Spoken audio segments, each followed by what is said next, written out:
নতুন করে যে স্বপ্ন তুমি আমাদেরকে দেখাচ্ছ, সেই স্বপ্ন তোমরা 47-এ ভঙ্গ করেছ। এই যা ইতিহাস চলে গিয়েছে, নতুন করে মুসলমান এবং বাংলাদেশ ভারতের সাথে একত্র হওয়ার যে অখণ্ড ভারতের যে স্বপ্ন, সেই স্বপ্নে আমরা কখনো ঐক্যবদ্ধ হব না। এবং তোমরা যে স্বপ্ন দেখো, তোমাদের সেই স্বপ্ন দিবা স্বপ্নেই থেকে যাবে, বাস্তবে কখনো হবে না।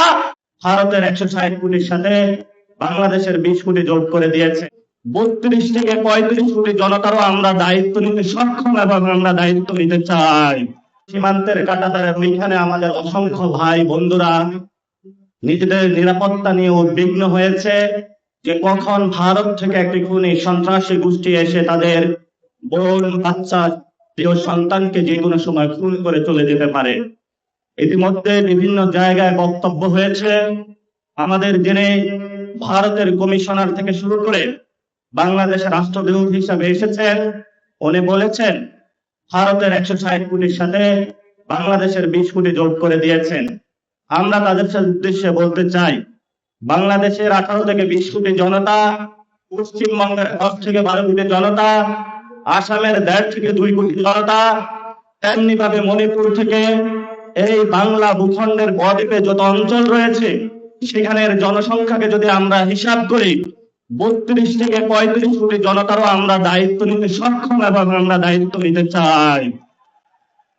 যদি তোমরা আমাদেরকে সেই আকাশ দেখাতে চাও যে অভিন্ন আকাশের স্বপ্ন, সেই অভিন্ন আকাশের স্বপ্ন ভঙ্গ তোমরা করেছো 1947 সালে, যখন আমরা একটি ভারত স্বপ্ন নিয়ে বেঁচেছিলাম যে আমরা ঐক্যবদ্ধভাবে ভারতে একই গঙ্গা, একই জলে বসবাস করে, একই পানিতে বসবাস করে নিভৃতে এখানে থাকবো।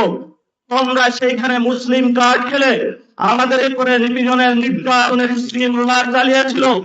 আমরা বাধ্য হয়ে স্বাধীনতা আওয়াজ তুলে সে একই জায়গায় আজকে উপনীত হয়েছি। নতুন করে যে স্বপ্ন তুমি আমাদেরকে দেখাচ্ছ, সেই স্বপ্ন তোমরা 47-এ ভঙ্গ করেছ। এই যা ইতিহাস চলে গিয়েছে, নতুন করে মুসলমান এবং বাংলাদেশ ভারতের সাথে একত্র হওয়ার যে অখণ্ড ভারতের যে স্বপ্ন, সেই স্বপ্নে আমরা কখনো ঐক্যবদ্ধ হব না। এবং তোমরা যে স্বপ্ন দেখো, তোমাদের সেই স্বপ্ন দিবা স্বপ্নেই থেকে যাবে, বাস্তবে কখনো হবে না।